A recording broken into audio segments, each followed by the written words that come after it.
नमस्कार दोस्तों, स्वागत है आप सभी का इस दिव्य और रहस्यमय यात्रा में, जहां हम आज जानने जा रहे हैं एक ऐसी कथा जो शक्ति, वरदान और अहंकार के विनाश की अद्भुत सीख देती है।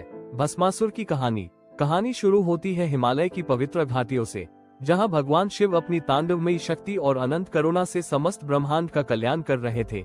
इन्हीं दिनों एक असुर था, भस्मासुर, धूर्त, क्रूर, परंतु तप का बल समझने वाला। वह सोचता था कि अगर उसे ऐसा वरदान मिल जाए जिससे वह संपूर्ण पृथ्वी पर राज कर सके, यहाँ तक कि देवताओं को भी अपने सामने झुकाने की ताकत पा सके, तो वह अजेय बन जाएगा। अपने इस घमंडी विचार को वास्तविकता बनाने के लिए उसने भगवान शिव की कठोर तपस्या शुरू की।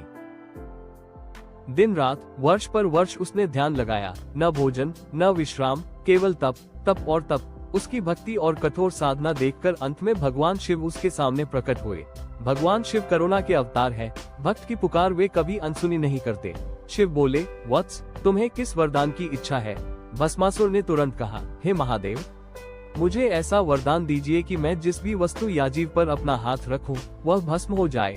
भगवान शिव ने बिना सोचे उसे वरदान दे दिया, लेकिन जैसे ही भस्मासुर को ये शक्ति मिली, उसका असली स्वरूप सामने आ गया। उसने सोचा, अगर मैं शिवजी को ही भस्म कर दूं, तो मैं स्वयं देवताओं का देव बन जाऊंगा। यही सोचकर भस्मासुर शिवजी के पीछे दौड़ पड़ा। शिवजी को अपनी भूल का एहसास हुआ और वे अपनी गुफा से, पर्वतों से, कैलाश से भागते हुए सीधे वैकुंठ की ओर पहुँचे। भगवान विष्णु ने शिवजी की स्थिति समझी और स्मित किया। उन्होंने कहा, इसका अहंकार इसी की शक्ति से समाप्त होगा। तभी विष्णु जी ने मोहिनी रूप धारण किया, एक अद्भुत सुंदर, आकर्षक, दिव्य स्त्री का रूप। भस्मासुर मोहिनी को देखते ही मंत्रमुग्ध हो गया। उसने सोचा कि इसे पाने से बढ़कर कुछ नहीं हो सकता। मोहिनी ने मुस्कुराकर कहा, तुम्हारी शक्ति तो महान है, पर क्या तुम मेरे नृत्य कदमों की बराबरी कर सकते हो? भस्मासुर अहंकार में बोला, हाँ, मैं तुम्हारे हर कदम की नकल कर सकता हूँ। ये सुनकर मोहिनी ने नृत्य शुरू किया। मोहक मुद्राएं, अद्भुत लय और हर कदम के साथ भस्मासुर भी उसकी नकल करता गया।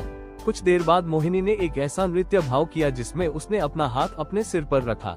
भस्मासुर ने भी वही किया और अगली ही क्षण अपने ही वरदान के कारण वह स्वयं भस्म हो गया। वह शक्ति जिस पर उसे इतना घमंड था, वही उसके विनाश का कारण बनी। भगवान शिव और विष्णु उसके अहंकार के अंत पर प्रसन्न हुए। ब्रह्मांड फिर से संतुलन में आ गया। दोस्तों, भस्मासुर की इस कथा से हमें एक ही बड़ी सीख मिलती है, शक्ति तभी सार्थक है जब वह विनम्रता के साथ जुड़ी हो, वरना अहंकार हमें स्वयं ही भस्म कर देता है। अगर आपको ये दिव्य कहानी पसंद आई हो, तो वीडियो को लाइक, शेयर और सब्सक्राइब जरूर करें। मिलते हैं अगली पौराणिक कथा में। धन्यवाद।